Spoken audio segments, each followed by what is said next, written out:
Okay. So today, as you just heard, and obviously aware, is Yom HaZikaron, the Memorial Day for fallen Israeli soldiers, and then this rather sharp uh, movement at the end of the day into Yom HaSmut, which is Israeli Independence Day. And it always seemed to me strange that in Alon Shvut, if it wasn't for Corona, we would have a very big ceremony for Memorial Day.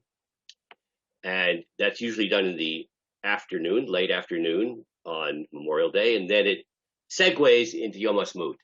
And the moods are so dramatically different. Obviously, Memorial Day is a somber day. We think about losses, people who paid the ultimate price for the state of Israel. And then Yom HaSmut, Israeli Independence Day, is very celebratory. In some ways, I'm wondering whether they should have had these 2 days separated and not back to back. But I think another way of looking at it is there's something very appropriate the way it's done, and that is that those who paid the ultimate price paid the ultimate price in order that we could celebrate Yom HaSmut, in order that we should have an independent Jewish state. So to have them back to back, I think, sends an appropriate message. What I want to do today is take a look at the theory of religious Zionism and to try to get a sense of where Zionism is at this moment, according to religious Zionist theory. Now, when we talk about religious Zionism, religious Zionist theory, that can mean a lot of different things, because as some of you may know, we could suggest that there are two major schools of thought within the world of religious Zionism. We have, on the one hand, what we may call perhaps a kind of the practical school, the Mizrahi, at least classical Mizrahi, which were Jews who were observant traditional Jews who supported the idea of establishing a Jewish sovereign state in the land of Israel. And it didn't necessarily have grandiose theological or messianic implications. That in many ways, for the same reasons that secular Zionists wanted to establish a Jewish state, that as long as Jews live in the diaspora, we are vulnerable, we are subject to the whims of the host culture, and of course, ultimately resulting in the Holocaust, though Zionism obviously predates the Holocaust, but that's kind of the ultimate expression of Jewish vulnerability. And if we had our own state, that we could be more in charge, more in control of our destiny and our security, and also certain religious, cultural opportunities that would exist in creating a Jewish state, etc. But it doesn't necessarily have a deep messianic sense to it. Rav Kook, on the other hand, his sense of Zionism is without doubt messianic. He sees Zionism as an expression of a force in history which moves inexorably towards ultimate redemption for the Jewish people and redemption for the world. And he sees this in very mystical terms. What I want to do is do a brief review of a fascinating text, one of my favorite texts of Rav Kook. I think it demonstrates very clearly how he understood Zionism. And then we're going to take a look at, in Rav Kook's own words, a critique that he had of the development of Zionism in his time. I think you'll be surprised at what he had to say about the state of Zionism in his own time. And then we're going to see how Rav Kook dealt with this certain tension, which I'm not telling you what it is. We'll get there.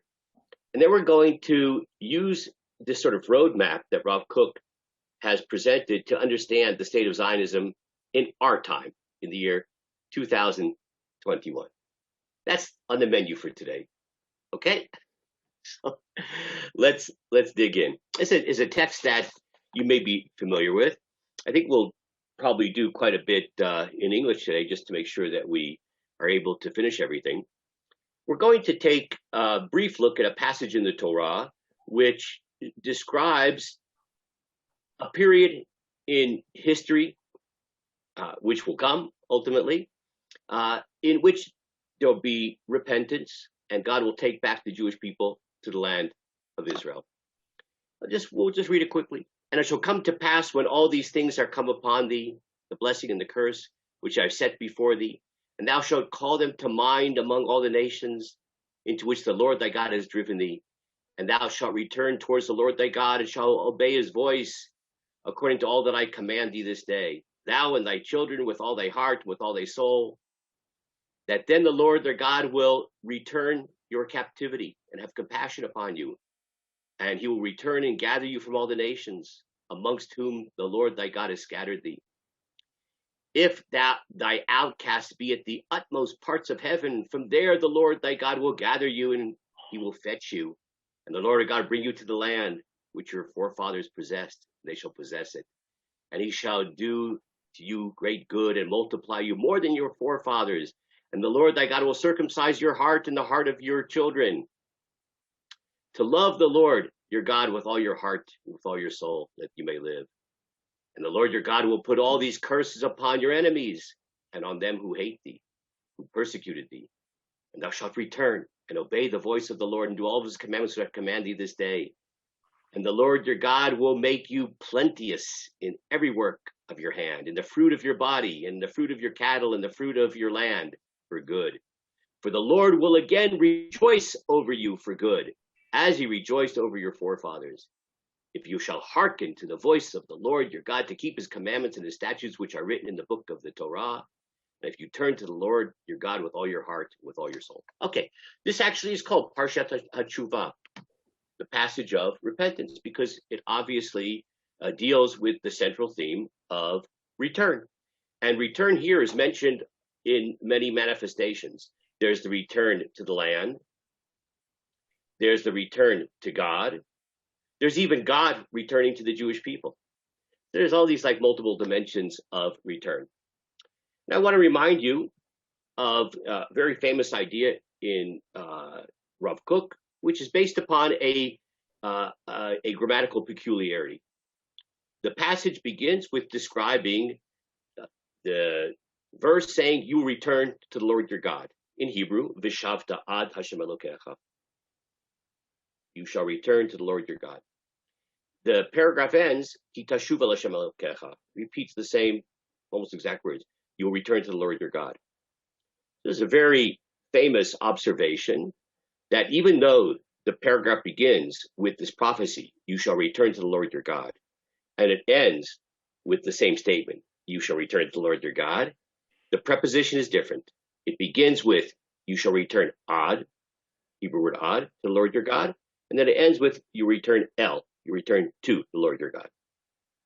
The Malbim already points that out, and the Malbim tries to explain, why does the paragraph begin with the preposition ad, and it ends with the preposition el? You return ad, Lord your God. You return el, the Lord your God. What's the difference between ad and el? And the Malbim says the following: Ki tashuv el Hashem Elokecha b'chol levavcha. You return to the Lord your God with all your heart. Sha'az yavo lemadriga gedola kazov imnei she'hatshuva tieh el Hashem Elokecha. Then they will come to this greater level because the tshuva will be el, the preposition el. Lo katshuva shebarosha parsha. Unlike the tshuva, the exact same phrase, which is in the beginning of the paragraph, which also says you return to the Lord your God, but it doesn't use the word el, but rather ad. So he says, it's unlike the tshuva at the beginning, which uses the word ad, because that's only ad. What does he mean by that? Not ad, the English word ad, the Hebrew word ad. It means that tshuva is in fact presented here as a process. In the beginning of the process, you return ad, and at the end of the process, you return el. So we perhaps translate into English to mean you return towards the Lord your God. That's ad, towards. And you, at the end, you return el. That's arrival to the Lord your God. So says the Malbim. So the Malbim has now explained the grammatical difference between returning Ad towards the Lord your God and returning El to the Lord your God. But what are the implications of that grammatical observation? So Rav Kook teases that out. And this is a passage from Rav Kook's great work on Teshuva. A good place to talk about this paragraph here, which is all about Teshuva. And Rav Kook says, "Shotzim bemet lashuv," when we want to return, afal pishemu kavim bishul kama miniot, even though we are held back by all kinds of obstructions, very difficult to do Teshuva. Anybody ever here try to lose weight? Hard to change, very hard to change. Tremendous struggle. There's all kinds of obstacles. Like confusion. You know, sometimes you feel like you want to change, you sort of feel stuck in life, but you're not even sure what the issue is. Confusion. Or perhaps you know what the problem is, except you need willpower. But we have chalishut koach, weakness of strength. Right? You want to change, it takes discipline. That's hard. Question. Sure. Yeah, why don't we view the idea of return to the Lord your God in the context that part of that is actually moving to the land of Israel, and that is one aspect of that, so that it's not two separate ideas; it's one and the same. May I call you Rav Kook? So we're gonna get there. You just well, I could just skip the next 10 minutes of talking, and so you'll see. That was very good. That was very good, Bruce. So we'll get there. So right now he's just talking about the difficulty of change on a personal level, right? And the third thing he says, right? So one thing is you may not know what you should change. Second thing is you may be lacking in self-discipline. And the third thing is maybe it's an interpersonal problem. Right? You're not getting along with your wife. That's a lot more difficult than losing weight, believe it or not. I suppose you can get divorced. But when things are interpersonal, so it's complicated. And then Rav Kook says that despite the fact that it's so hard to change, it's so hard to do Teshuva, afal pisha ikuv hu gadol mod, v'alev mukhrach liot nishbar mipnei yediat gadol hachova mutel al adam letaken et kol pegamav. Even though these obstructions, challenges to growth, to change, may be very great, and in fact, the heart must be broken in deference to the great responsibility of changing, right? We try to change, and we fail, and our heart is broken because of that. Skipping a few words, but nevertheless, even though it's hard and we're crying about our lack of success, heart is broken. But since the will to change is so great that we even are brought to tears over the struggle to change. So he says the following: since the desire to change is so strong, even though we have not been successful yet, we have not removed all of the obstructions. So you can look about the hera azot shel tshuva, but we're talking about the hera mokadesh. We have to accept upon ourselves this, and that sounds like Rav Kook language, this radiance of tshuva as something that has the capacity to purify us and sanctify us, ad shelo yazuz, even though we haven't actually accomplished tshuva. This is a very famous idea. I've even taught this before in another context. Perhaps some of you have heard this part of the analysis, that Rav Kook says, you're not a failure. The fact that you haven't lost weight, or you haven't stopped biting your fingernails, or you're still fighting with your wife, doesn't mean you're a failure. The fact that you cry about it shows that it's a success. In what sense? How is it a success? He says that powerful desire to change itself, for some reason that he hasn't explained quite yet, has the capacity to create a he'ara, a kind of illumination, which affects us, a kind of mystical force, which affects us. It affects us by purifying us and sanctifying us. And that's going to move us forward, even though right now we're not moving. But itself is a kind of nascent Teshuva.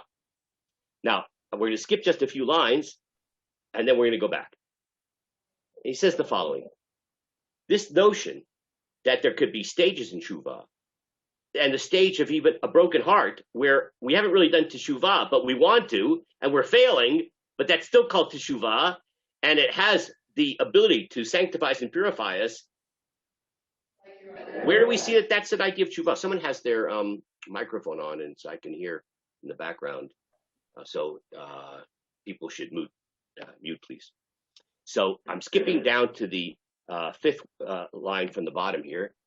You know what? I didn't move the text. I'm sorry. I'm sorry about that. Okay, so we are now here. So he says, "Be'emet hadavar mitbateh b'berur gamur." This notion is clearly expressed b'vitiyah shel Torah, in the expression of the Torah, when it says, "V'shavta ad Hashem Elokecha," you return towards the Lord your God.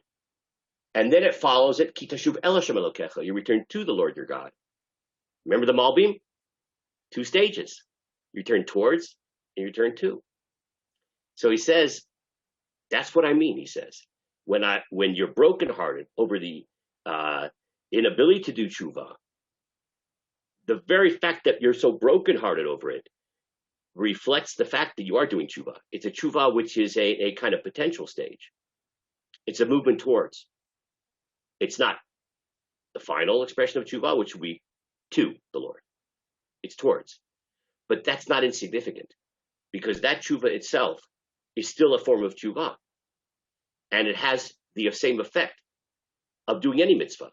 We're fulfilling the mitzvah of you shall return towards the Lord your God. When you do a mitzvah, it's mikadesh umitaher. It sanctifies us and purifies us. And it gives us a kind of spiritual energy to keep moving on until we reach El Hashem Elokecha, to the Lord your God. So that's a beautiful personal analysis of the process of change. But now, here's the punchline for our purposes today. We're going to go up to a passage that we skipped. You'll understand why. Where Rav Kook takes this idea of the struggle of personal change and how even being in the stage of being brokenhearted over the lack of success in changing is itself change. It's a kind of psychological, spiritual preparation of a dynamic which will ultimately lead us towards actual change. Right? The fulfillment of the mitzvah of tshuva towards the Lord your God. Look what he says now. So you can see where the cursor is, I hope. He'arat tshuva yeshna b'Yisrael. This illumination of tshuva does exist among the Jewish people right now, Rav Kook is saying. What is this illumination of tshuva, which is only towards the Lord your God? A tshuva which you don't really see in a clear and obvious way, but it's percolating within, even expressed by being brokenhearted over the many obstacles and the lack of success in overcoming those obstacles. He says that exists in Israel, among the Jewish people. How so? The arousal, the desire of the nation in its entirety to return to its land. El Mehuta, to return to its essence. El Rucha, to return to its spirit. El Tchunata, to return to its character.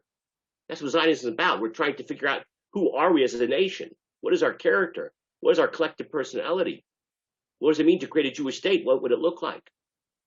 That endeavor, which we call Zionism, Be'emet or shel tshuva yeshba. In truth, there's a light of tshuva in that. What kind of tshuva? It's a tshuva of ad, towards. So this is a really wonderful way, a succinct way of understanding Rav Kook's understanding of political Zionism. Political Zionism is the beginning of the process of return, not just physical return, geographical return, right? Returning from exile home to the land of Israel, but a spiritual return. However, it's only at the stage of towards. It's not arriving. It suffers from terrible defects. Maybe we should cry over those defects. that are being expressed by political Zionism, secular Zionism, as it's being expressed in the time of Rav Kook. Question Yes. again? Yes. Does he refer this on the personal level, or is it sort of the larger body politic level, like the nation as a whole doing this, as opposed to the individual? Okay. So I'm going to answer your question in two ways.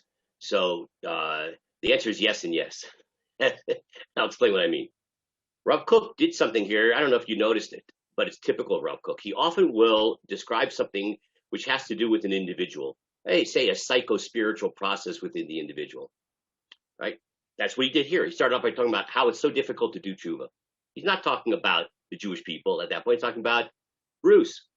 He's talking about Arthur. And he's talking about Joel Zeff, right? That it's a struggle, right? So that's on a personal level. But then Rav Kook very typically will say that the same dynamic which occurs within an individual occurs within the nation as a collective. It's the same psycho-spiritual dynamic, but it happens on a collective political level. So that's why he then goes on to say that the same thing of returning towards exists in Israel. He means now the collective. We're going to go from the individual to the collective. And he's saying this political movement called Zionism, the same dynamic, which I just described, Rav Kook, I described in the psycho-spiritual life of an individual, exists also in Israel, the collective. Yes, Bruce. It would mean that the individual that comes in Aliyah for, let's say, political Zionist reasons and lives and dies, not the world of mitzvot, but the nation may take 150 years or whatever to become whatever Israel is supposed to become. That person is now part of that process, even though the individual may not have actually ended up to the Teshuva. He was always towards, but the nation will eventually get there. And then maybe he's hopped into that process, luckily, by being involved in it without the end result, is what I meant. Okay. So if I understood what you said properly, so you're saying, is it possible that the nation as a collective could accomplish tshuva to the Lord your God? It doesn't mean every single individual Jew accomplishes that in their personal life. Right. That's a very interesting question. I don't know the answer to that question. In other words, what you're really asking is, when Mashiach comes, are all Jews going to be saints? Right? So, there's a famous Rambam, and I don't like mixing apples and oranges. You can't say whatever the Rambam says that Rav Kook must have agreed with that. There's a famous Rambam where he says, in his analysis of the Messianic period, where he claims that the world is going to be natural like it is now, right? The laws of nature are not going to change. It's going to be a lot nicer, but fundamentally, it'll be the natural world. Gravity will exist, right? Things will grow in the ground, etc. Okay, we're not going to have the man. We're not going to eat man. We're going to eat bread, right? But it won't have any of that. What's the stuff in bread that people are allergic to nowadays? Gluten. Yeah, no gluten. All our bread will be gluten-free. Okay. So the Rambam says that one of the proofs of his thesis is that the Torah says that the poor will never cease from the land. It's a verse in the Torah. So the Rambam says, how could the Torah say the poor will never cease from the land? That means never, meaning even when Mashiach comes, there'll still be poor people. So that indicates that on some level there'll be deficiencies, even according to the Rambam, even in the Messianic era. And of course, poverty is a very relative term. So it could be that everybody will be living in a mansion in Efrat. It just won't be a 30-room mansion.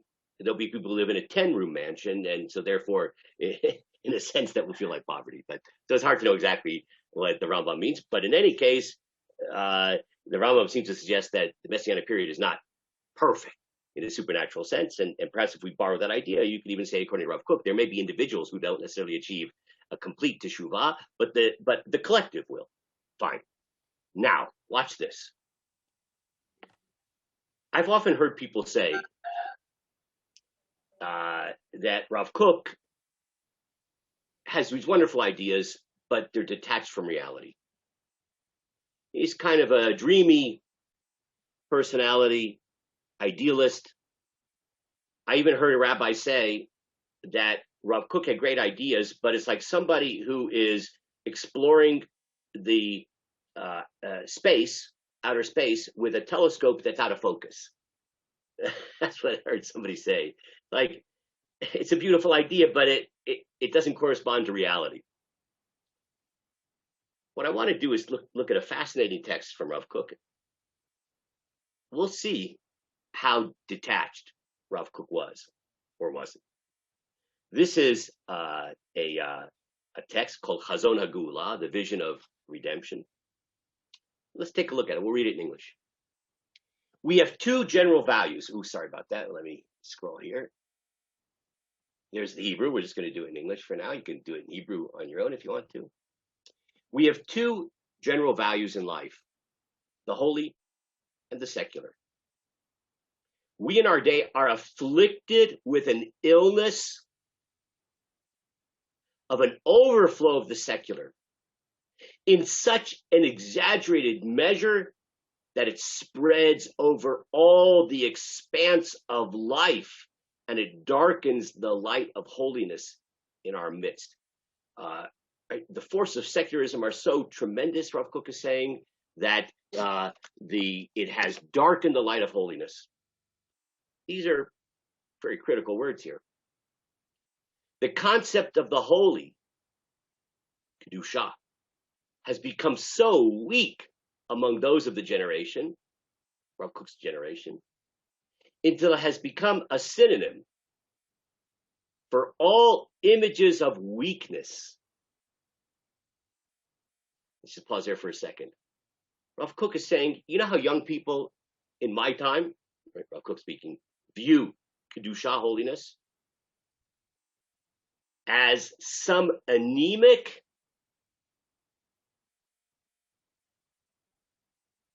eviscerated, flabby, weak phenomenon, devoid of vitality. Now, let's just bring this home for a second. You know, you're walking down the street, you see some rabbis coming on the sidewalk towards you. I don't know how many people would cross the street to the other side because they're afraid for their safety. Oh no, there's some rabbis. It's very intimidating. They're like, wow, these guys, like, these are big, tough rabbis.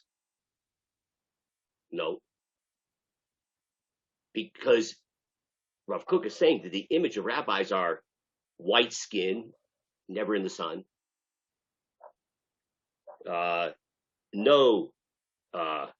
You don't see any physique, no muscles, no, you know. So he's referring to Jews specifically, like not Tibetan monks that are probably great fighters. He is. He's not referring to. This is Jewish here, okay? And by the way, have you ever? I don't know if you've ever experienced this. Have you ever shook? I'm not sure what the right way to say that word is. Shook the hands of a Hasidic Rebbe or a Rosh Yeshiva or whatever. So I call it the dead fish handshake. It's sort of like here it is. This is a dead fish, and like that's the handshake. You know, coming from virile America, right? The land of the strong and brave, etc. So a handshake, right? It has to be a manly handshake. You show your strength and confidence in a handshake. Rav Kook is saying that young people who want to live a vital and vigorous life, when they see those who represent or allegedly represent Kedusha, okay, Bruce, maybe, or whoever, again, there's a problem with someone's microphone, right? That they look at Kedusha as represented by these people as flaccid, as as utterly devoid of vitality and strength. Now, who wants that? I don't. No young person wants that. Yeah, a young person wants to engage life with vigor. That's what Rav Kook is saying here.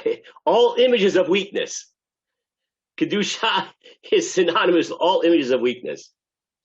But he adds, it's a distortion because it's not true. Right? It's not supposed to be true, at least. And that's why he says here at the end, while in truth all strength and might are stored in it alone. Real strength is in Kedusha, but what people are seeing is not expressing that. Now, by the way, just as an aside, if you were to ask Rav Kook, what happened? Why are young Jews so alienated from traditional Judaism? I'm pretty sure that Rav Kook would answer, it's not reform to blame. It's not socialism, and it's not communism. It's orthodoxy that is to blame. Because if orthodoxy projects an image of anemia, of total lack of vitality, of lack of powerful engagement with life, who would want to be involved in it? Yeah, but would he be alive today? He'd then have to comment on the Hesder movement, which is Orthodox Jews in the army, and they're not lighting fires under the secular, rushing off to join Hesder Yeshiva because they're tough. Yeah. I mean, would his thesis be correct? I mean, I'm not so sure that that's correct, but I don't want to get diverted. But we'll just leave that as a discussion for another time. But this is Rav Kook's critique of the way people are perceiving Kedusha as being all images of weakness. Now he goes on. This disease of secularism, but particularly of disconnecting the concept of the holy from ideology and life. In other words, Zionism is ideology and life, secular Zionism. It's a coherent ideology, and it has vitality and vigor. The proof is in the pudding. Look what secular Zionism accomplished. It's amazing because it had that vitality, and it had a vision, an ideology. But unfortunately, let's say you have a beautiful tree and it's growing, but then it gets attacked by a fungus. There's a fungus that has infected Zionism, right? That disease of disconnecting the concept of the holy from ideology and life. So Zionism has an ideology and it has vitality, but it's divorced from Kedusha, from holiness. It has, that disease has clung to our dismay, to that lofty movement within which we live in our time. The movement of national renaissance, Zionism and its branches.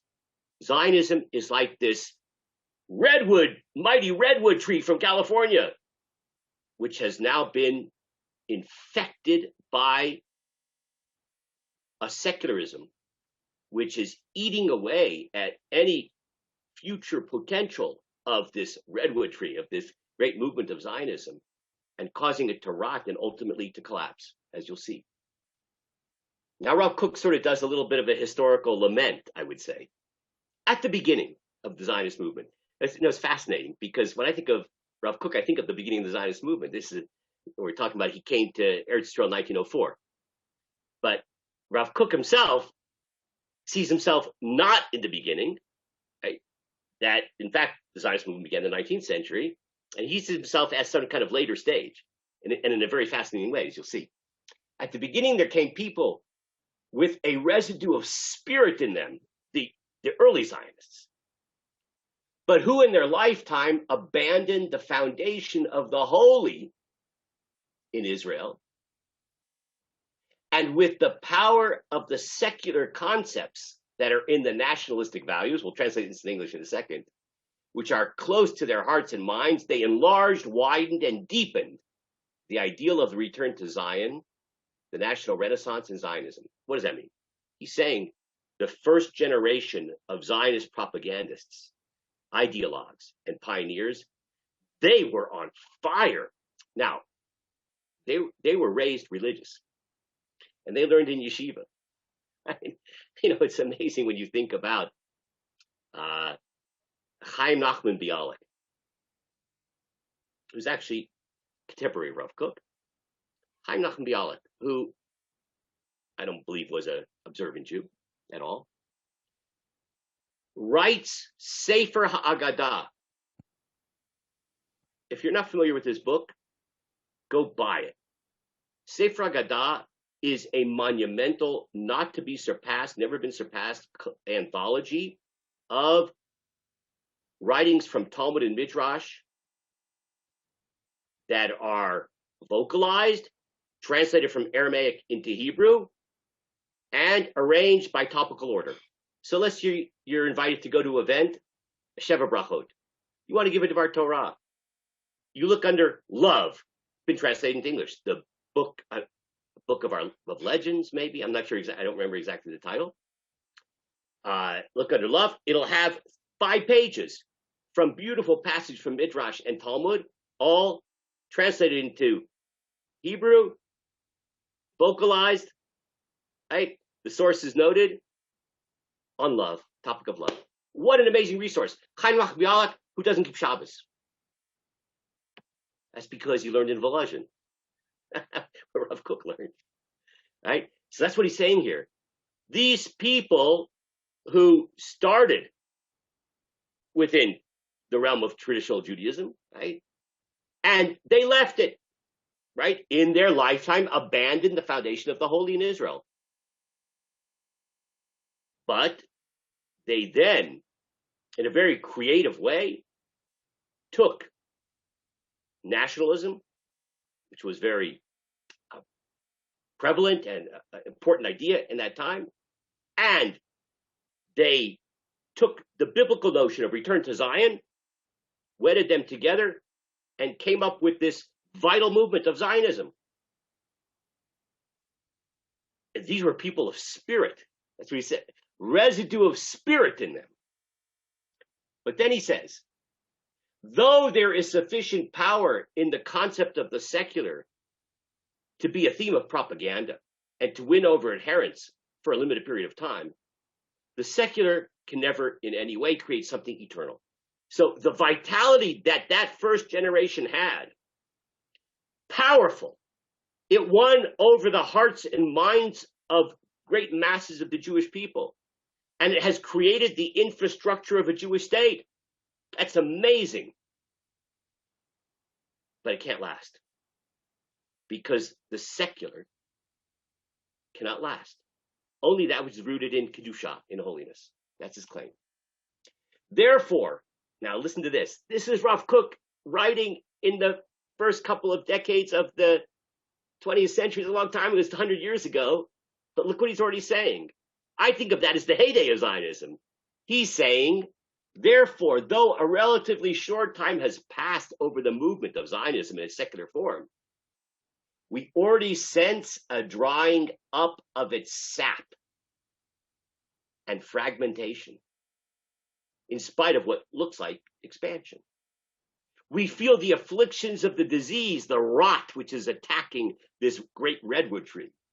We feel the afflictions of the disease of the secular, which has spread in an alarming way in all the areas of our movement of Renaissance. Rav Kook is saying that Zionism has passed its heyday. In his own time, he's saying this. And Zionism is already suffering from the rot of disease, the disease of an overblown secularism, which has darkened and pushed aside and rejected the eternal roots of sanctity, of holiness, of Kedusha. I think this is pretty amazing. That I can imagine somebody saying that now. But Rav Kook somehow, during the time around World War I, is already sensing a drying up of its sap and fragmentation. I'm not 100% sure when he wrote this. Maybe a little bit later. Wow. Let's read on.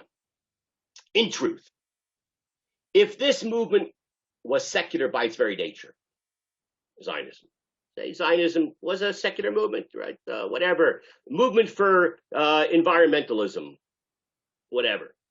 Create a movement devoted to some ideology, and it's secular by its nature. Well, then the emptying out of the holy from its values would not have harmed it. Something which is sort of secular by its nature. So the fact that it's not connected to Kedusha, you can be a very good physician not connected to Kedusha. Something which intrinsically doesn't have to be planted in the garden of Kedusha, as it were. Just as it has not harmed other secular movements and societies in the world. You could have all kinds of movements in the world, all kinds of different causes. They don't have to be connected to Kedusha, and they can do just fine. But since the entire root and foundation of the movement, Zionism, the entirety of our national renaissance is in truth from the Holy of Holies, deriving from the source of holiness, founded on the holy foundation of the holiness of the nation, the holiness of the land, and the holiness of its soul, which is sustained from the word of God, which is in the Torah, the source of all holy values in the world and its life. Rav Kook has run on sentences. It remains that its secular content is not fit for it, nor appropriate for its character. He claims that Zionism, devoid of Kedusha, can't possibly exist in any sustained way, because by its very nature, it's something which is emerging out of the Torah, out of the spiritual vision of what the Jewish people is about. Our function is to be a blessing for the world, to live in the land of Israel according to the Torah of Israel, to set an example, and to usher in this process of redemption for the entire world. That's intrinsically a religious, spiritual notion. And an attempt at divorcing that from its roots in the holy is bound to fail. There's no such thing as Jewish secular nationalism, he claims. It cannot be. Because our whole sense, think about this for a second. Nationalism, by definition, is a function of certain material external conditions. Right. If you live in a certain country, that country defined geographically. It's between this river, this mountain range, and this desert. And for that reason, it developed its own language, its own sense of collective identity. Okay, fine. Where did the Jewish people come into being? No landedness. We came into being in Egypt, really. Right? There was a family. Yaakov's family. He came from Yitzhak and Abraham, who came from Ur Kasdim Bichlal. No connection to the land of Israel at all. Our collective identity and sense of nationalhood was born in Egypt, the exodus from Egypt, and then receiving our kind of constitution at Mount Sinai. That's bizarre. Our sense of what we are as a nation has nothing to do with land. So therefore, the notion of creating a secular nationalism where we are like any other nation, as defined by territory, etc., material considerations, not relevant to us. Our nationalism springs from some spiritual source. It's in a vacuum. It's a very strange sense of nationalism. By the way, I think it's the source of a lot of anti-Israel sentiment. Like, why should a religion have a country? What's that have to do with that? Right? But it happens to be true. We're a nation that was formed in ways that are abnormal. Abnormal. So therefore, Zionism can never succeed ultimately when it's uprooted from Kedusha. let's read the last couple sentences here in that paragraph. Therefore, hang on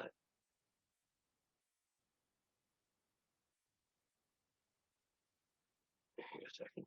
Yeah, I'm sorry. We therefore sense weakness in all of the limbs and branches of our movement of secular Zionism, especially after the passage of a number of years since the beginning of its appearance. Okay, go on a little bit. Though the secular is fit to serve the holy, right? Every society has secular institutions, right? A hospital is not a shul, right? There is such a thing as secular life, and you cannot have a state without it. But it's a vehicle to serve a spiritual goal. Though the secular is fit to serve the holy, to strengthen it, make it firm, and to give it a base in practical life. You have to have an economic system, you have to have an army, you have to have a postal service, you have to have a public policy, etc. These are all secular things, but they're there to serve a spiritual purpose, the holy. Heaven forbid that it should encroach or supplant the holy, but the secular can't be a replacement for the holy. That's what secular Zionism tried to do. It said, we can redefine what it means to be a Jew. We're going to be a nation like every other nation. And Rav Kook is obviously lamenting this. Those theorists who think that the new national movement can replace the holy, secular Zionism, are making a grievous error. And for this, they are ready to exterminate all the holy from its home, or to expand the ideals of the secular over the ideals of the holy. This is erroneous and will never sink root nor achieve lasting status. Zionism cannot live. It cannot possibly sustain itself. Not in the lives of individual Jews, nor in the lives of collective society. Not in the consciousness of collective Israel, nor in consciousness of the great spirits among the nations. Zionism is it's a cell phone whose battery is winding down. As long as it's not rooted in the holy, it has no possibility of continuity. Well, it's a little depressing. And therefore, Rav Kook issues a call. The holy must return to its base in our national Zionist movement.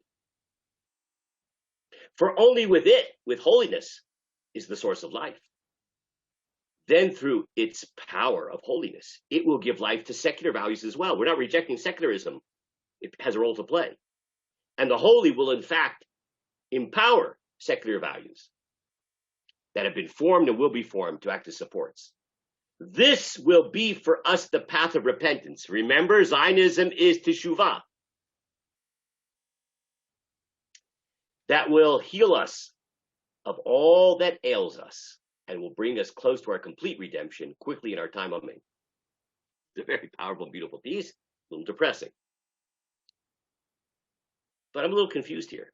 The first piece we saw said there's a process going on from towards the Lord to the Lord. According to this, secular Zionism is on a fuse. That fuse is going to burn out, and that's going to be the end. It cannot sustain itself. Okay. I want to show you something.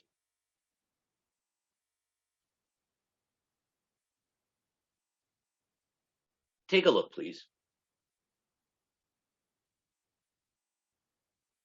Show and tell here. Does anybody recognize these gentlemen?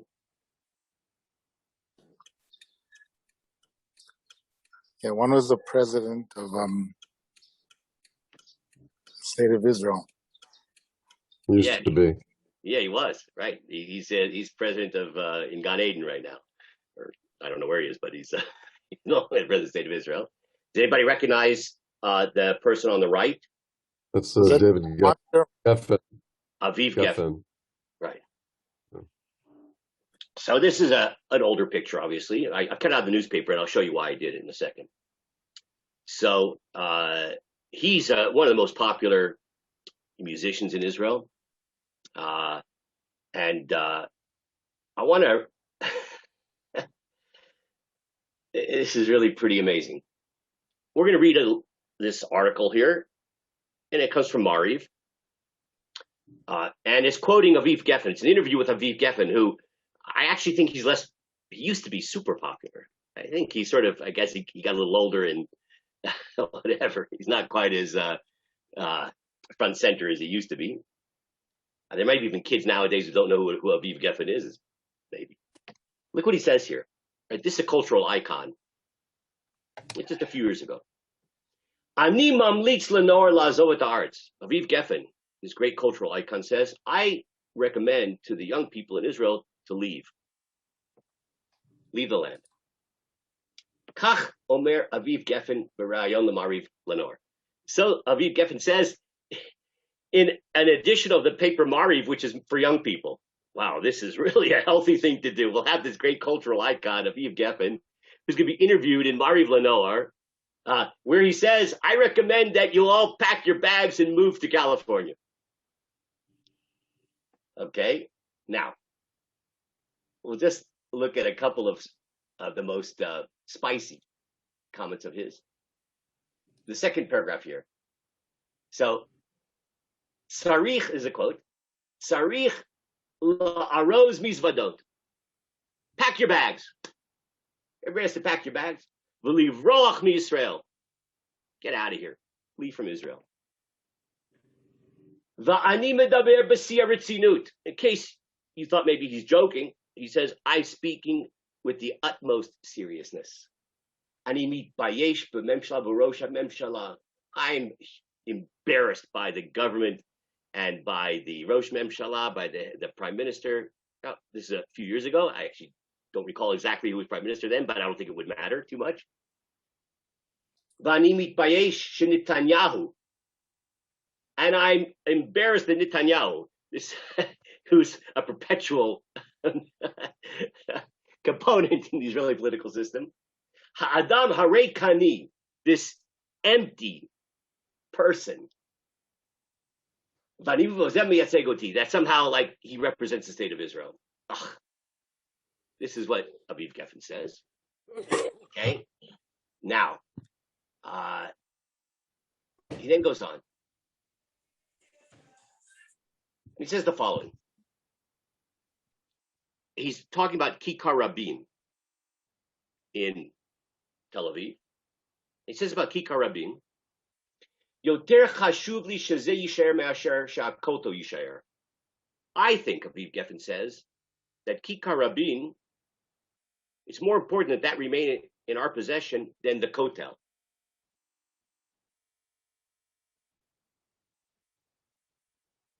Interesting. Now, here's my favorite quote, and we'll see if any of you are old enough to even understand this. He says, Taklit shall Pink Floyd oseli yoter me'akotel. One album of Pink Floyd does more for me than the Kotel. That just proves he's not much of a musician, by the way. I think he's referring to one brick in the wall. Okay, so let me just finish the quote here, and then we'll go back. I'll just explain the cultural reference here. Ooh, it's late.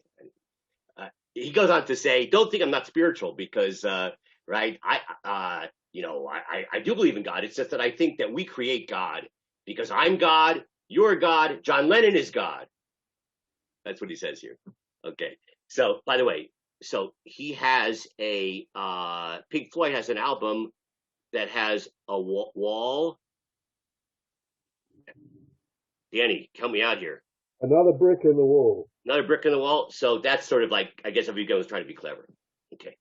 Now. But he did Teshuva, Rabbi. Has he?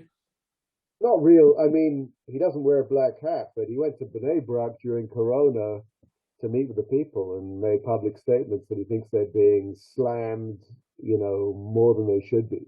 Yeah. Okay. So that's a good sign, and maybe that brings us to the next issue. Now, just Bruce, who's teaching after me? Is Chaim? Rav Chaim is teaching after me. Okay. Yeah. So I'm going to have to in 2 minutes now make my point. Look at this. If Aviv Geffen in some way represents a kind of cultural icon of secular Zionism. What's happened to the Zionist fervor of that world represented by Geffen? It's died. It's what Rav Kook is talking about, right? Secular Zionism cannot maintain itself. It cannot sustain itself only when it's rooted in the holy. Now, I'm just going to paraphrase this idea, but you have your sources here.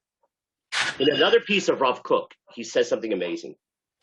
He says, Mashiach ben Yosef, remember him, Mashiach ben Yosef, Messiah son of Joseph?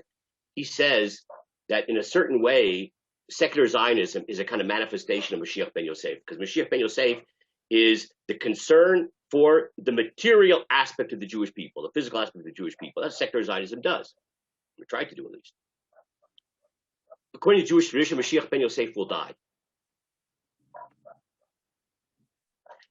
And in the place of Mashiach ben Yosef comes Mashiach ben David, which represents the spiritual wholeness of the Jewish people.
Okay, that's in real time here.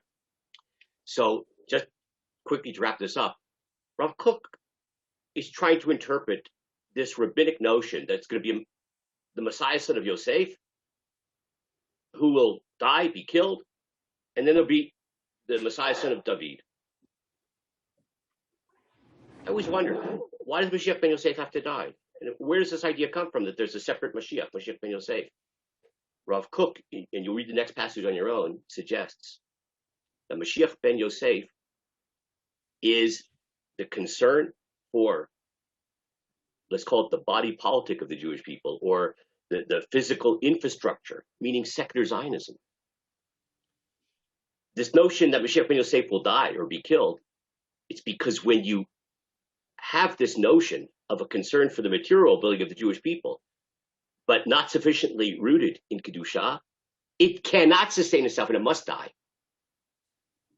But from towards the Lord your God to the Lord your God, Mashiach ben David will arise in the ashes of Mashiach ben Yosef. When we realize that secular Zionism can no longer enthrall us with its vision, it no longer excites us.